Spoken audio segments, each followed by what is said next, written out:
সবাইকে নমস্কার। আমার নাম দিশা মণ্ডল।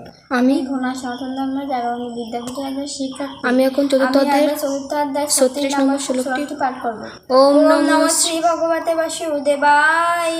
শ্রীমতে ভগবতে গীতা অথ জ্ঞান যোগ শ্রী ভগবানুবাচ অপি চেদসি পাপেভ্যো সর্বেভ্যো পাপকৃত্তমঃ সর্বং জ্ঞান প্লবেনৈব বীজিনাং সন্ত্রেষ্যসি।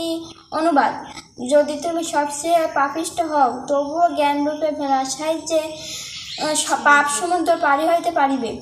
অত গীতার মাহাত্ম্যম শ্রী ভগবানুবাচ গঙ্গা গীতা সাবিত্রী সীতা সত্যা পতিব্রতা ব্রহ্মাবলী ব্রহ্মা বিদ্যা ত্রিসন্ধ্যা মুক্তি গেয়িনী অর্ধামাত্রা সীতানন্দা ভগবনী ভ্রান্তি নাশিনী বেদত্র হি পরানন্দা তথার্থ জ্ঞান মঞ্জরি। বিশ্বের সকল প্রাণী সুখী হোক, কেউ যেন দুঃখ ভোগ না করে। ওম শান্তি, ওম শান্তি, ওম শান্তি। জয় গীতা। সবাইকে নমস্কার।